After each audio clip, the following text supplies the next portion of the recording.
Muito bem, cá estamos nós, voltando com o nosso Gazeta Entrevista. Eu converso aqui com o senador piauiense Wellington Dias e já ofereci a ele a água do Acre. Aliás, eu vou fazer agora mais um brinde e detalhar para você o que é essa água do Acre. Essa aqui é a Verágua. É uma fonte que fica em Senador Guiomar, o município do Quinari, a terra santa aqui dos meus amigos e minha. Puxa, maravilha. E essa água aqui, ela obedece aos mais rígidos padrões, né, de controle, de qualidade. Então, desde da fonte lá, que fica na terra que era do meu sogro. Pode ver, eu todo besta agora tomando água. Da sogra também. Da sogra também. E o que é mais importante, era da mulher. Eu podia ter dado um golpe do baú. Ela vai ter a água da sogra, viu? Essa água é boa demais. Verágua. Não sei como é que a gente bebe outras coisas aqui. A água é tão boa, né? A gente bebe, a gente bebia. Só para variar. É mesmo. Guaraná. Guaranazinho, Antártico. Um Guaranabaré. Daqui a pouco você vai tomar um Guaranabaré aqui no Acre, vai ver que coisa gostosa. Legal. Um Guaraná aqui do Acre. Guaranabaré. Guaranabaré. Tem uma fábrica lá no Piauí, em Tubaréu. De Tubarão. Tubarão, diferente, Baré aqui. É diferente. Mas, gente, vamos continuar a nossa conversa sobre a distribuição dos royalties do pré-sal. Nós temos, então, uma política vigente que foi amplamente discutida no ano passado e, considerando o calendário, achei, aqui como observador externo, que foi atropelado pela questão das eleições, né? É verdade. No Rio de Janeiro, por exemplo, se o governador Sérgio Cabral não toma aquela postura, certamente os cariocas Perderia a eleição. perderia a eleição, porque Isso é fato. lá o pessoal é bairrista em certos lugares, mas ninguém é mais bairrista do que carioca. Eles Mas defendem passou a eleição. Passou a eleição. Mas existe uma proposta de emenda, existe uma proposta existe, além da proposta de emenda, existia um projeto ali dentro que foi substituído depois por um veto. É verdade. Não seria mais fácil derrubar o veto agora, implementar, já estando essa base consolidada no Congresso Nacional com o governo? Pelo menos 3 alternativas. A primeira, votar um projeto que o presidente Lula mandou junto com o veto. Qual é o problema? Ele já foi derrotado 2 vezes. Tá. Então não prospera. Uhum.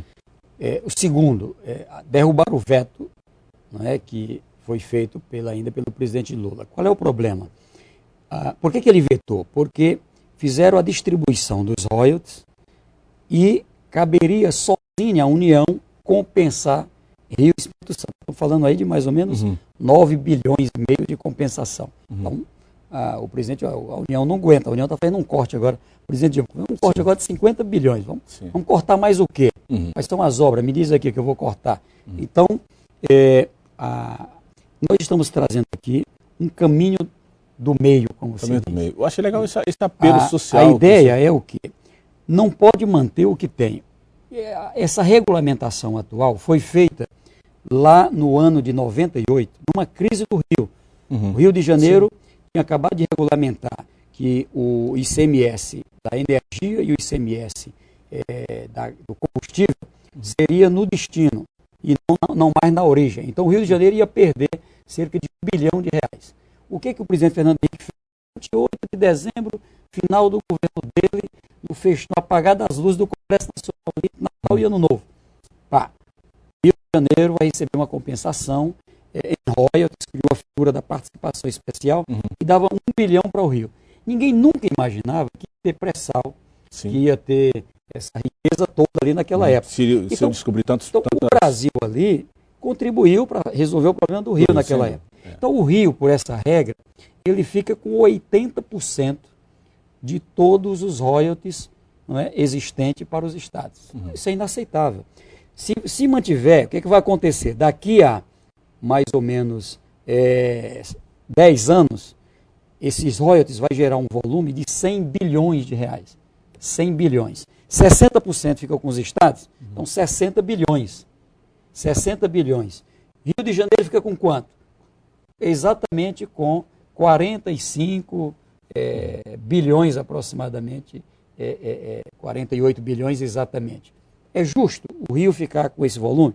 Hoje o Rio recebe 9 bilhões. Quanto recebe o Acre? O Acre recebe 8 milhões e 800. Veja, o Rio 9 bi e o Acre 8 milhões.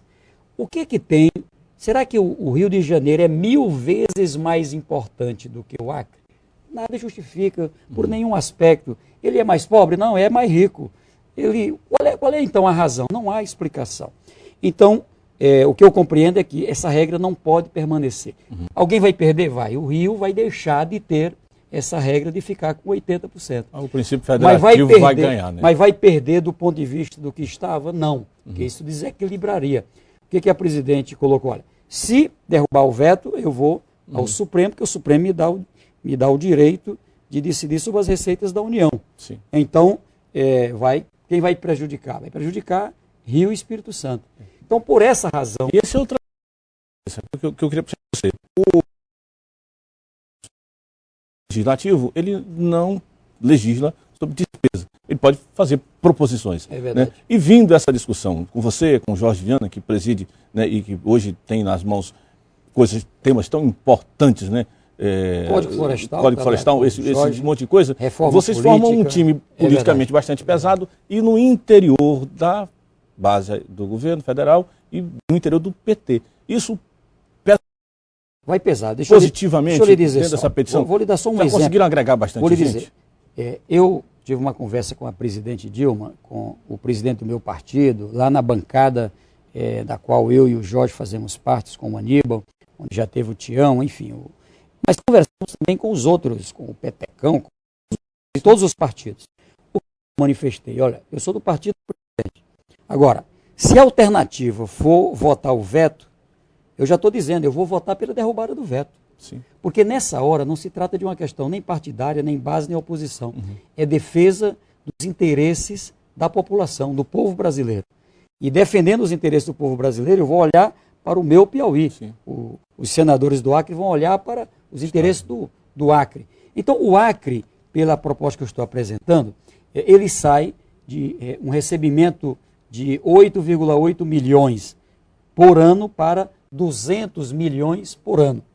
Então, esse dinheiro vai aumentar ano a ano, não é? Quanto mais extração de petróleo, quanto mais o preço do petróleo agora está na casa de 90, a tendência para daqui a 100 dólares. 10, 12 anos a se trabalhar com as perspectivas que se tem, se não acontecer nada como aconteceu no Brasil, é de que o petróleo nos países produtores vai cair bastante. Com certeza. E nós passaremos a ser uma potência fantástica.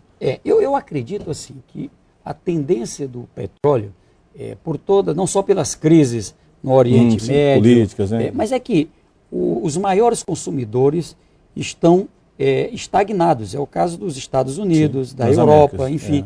E eles vão ter que manter o nível de consumo, no mínimo, até crescer. Ou descobrir alguma alternativa. Por mais descobertas que a gente tenha, você tenta imaginar se a gente descobrisse que é possível, e alguns já estão descobrindo, movimentar máquinas, equipamentos com energia do sol ou da água, enfim. Mas isso levaria um tempo grande para poder fazer a substituição. Então, eu acredito que... Tem uns amigos da gente aí, Wellington, que são total flex, eles são movidos a álcool, a gasolina, a água. Também e até agora na Baré. Também tem. Mas também não vamos Ainda tanto, bem que não bebem petróleo. Ainda, né? Mas a tecnologia, ela acaba apontando agora, na indústria automobilística, por exemplo, com alternativas, né? É verdade. Mas em 10 anos isso não vai substituir as coisas. Eu acredito que nem em 100 anos. Por que eu acredito nisso? É porque é um combustível também que tem multiuso. Tá certo? Muito uso. A energia do Acre, mesmo você tendo hidrelétrica, você vai ter sempre uma termoelétrica como reserva para uma situação. Enquanto for necessário fazer pneu também, tem que se usar petróleo, é verdade. Um monte de coisa. Você compreende? Um monte de então, eu entendo que o Brasil tem um papel estratégico dentro do planeta. E essa riqueza, é isso que eu estou colocando, ela sendo finita, a gente tem que ter um cuidado, porque onde o petróleo é exagerado, o país normalmente é amaldiçoado, como a gente diz. Ou seja, o dinheiro demais, se não tiver cuidado, ele vira um problema. Então, nesse caso, o que nós estamos primeiro, repassando para os municípios nessa regra, proporcional à população e pesa mais a população de renda mais baixa. Segundo, e também para os estados, carimbando para esse dinheiro ser aplicado em algo que é transformador, em energia, aliás, em pesquisa, em educação, enfim. Eu acredito ainda que, nesse formato que nós estamos fazendo, ele sendo distribuído equitativamente para... Já vai com a vinculação para aplicação nessas áreas, saúde, educação? Exatamente. Olha, a previsão do Acre é chegar por volta de 2017 em mais ou menos 580 milhões de reais por ano de recursos. Você imagina 40% disso em educação. Vamos imaginar 500 milhões. Nós estamos falando de 200 milhões a mais do que aplica hoje em educação. Então, quem é gestor, quem lida com esse tema, sabe o que isso significa sendo bem aplicado, bem distribuído numa área formidável como essa. Você gostou da recepção do pessoal do Acre, é isso? Os empresários, os políticos? Você acha que vai conseguir fazer um grande movimento nacional de apoio? O que nós estamos mostrando? Tem que juntar, primeiro, botar a pauta norte, nordeste, centro-oeste na pauta do Brasil. Eu tenho todo o carinho para defender o sul, sudeste, enfim. Esses dias voltamos lá, o trem-bala, ligando São Paulo ao Rio. Quanto? 45 bilhões. Vamos aprovar. Vai ter uns trem rápido também, até para o Piauí agora, né? Tem umas ideias aí, o negócio vai tinir. Então, tem que ter pauta, tem que ter a pauta nossa. Esse aqui é um tema que é da nossa pauta, tá certo? É um tema da nossa pauta. Votar é uma forma de distribuir esse recurso para poder aumentar a capacidade de investimentos em áreas estratégicas dos nossos municípios do nosso estado. Imagina alguém, prefeito de Rio Branco, muitas necessidades, uma ideia formidável na cabeça. Hoje eu vi ali, visitando com o governador Tião, o efeito que é você fazer asfalto, calçamento nas ruas, né? O efeito que é dessas obras feitas desde o governo do Jorge, do Binho, agora pelo Tião, na área da saúde. Impacta muito. Dos dependentes químicos, de visitando um belíssimo trabalho nesta área. Arco-Íris, você foi lá. A comunidade Arco-Íris, um trabalho excepcional. Sem atacar temas como esse, a gente não vai resolver o problema da felicidade. Qual é o objetivo? Felicidade. Claro, então eu acho que é um caminho que a gente tem que ter coragem de fazer. Sem dúvida. Eu espero que você não pare por causa disso, nem pare por causa do recesso, porque havia um recesso aí. Você acha que isso vai estar formatado quando para entrar em pauta? Então, nós estamos visitando os estados do norte, do centro-oeste. A ideia é de lá foi designado um relator, que é o senador Vital do Rego, da Paraíba, do PMDB da Paraíba. Ele está prometendo, o presidente Sarney deu um prazo agora, 15 de setembro, se não tiver votação de um projeto por entendimento ou por maioria, ele põe na pauta a votação do veto. Então nós temos agora começo, meio e fim. Já botou na rifa, vendeu os bilhetes e correr agora para... O que nós estamos propondo? Até o dia 15 de agosto votar no Senado. É verdade. Votar no Senado, tá certo? Essa proposta que eu apresentei pode não estar perfeita, mas ela já é abraçada por 24 estados, ou seja, os governadores de 24 estados, a coordenação da bancada não é, de 24 estados, e a ideia, quer dizer, exceto o Rio de Janeiro, Espírito Santo e São Paulo, todos os outros têm como parâmetro essa proposta, tá certo? E a ideia é garantir agora que até 15 de agosto a gente consiga votar nas comissões e no plenário para 30 dias depois, ou seja, de 15 de agosto a 15 de setembro, votar também na Câmara. Como essa proposta já veio da Câmara, é a proposta que trata da partilha, nós estamos agora incluindo partilha e concessão, então nós vamos finalizar a proposta antes do 15 de setembro, eu estou muito animado. Maravilha. E, se Deus quiser, bom resultado para o povo. Maravilha. Senador Wellington Dias, eu que agradeço, prazer em recebê-lo no ar. Prazer grande. Deus te abençoe. Leve nosso abraço ao povo piauiense. Com certeza. E fica o convite aqui para ir lá. E leve uma pilha d'água daqui, pelo menos para o pessoal de Teresina. Importante. Obrigado. Um abração. Eu vou fazer um intervalo, daqui a pouco eu volto. Até já, hein?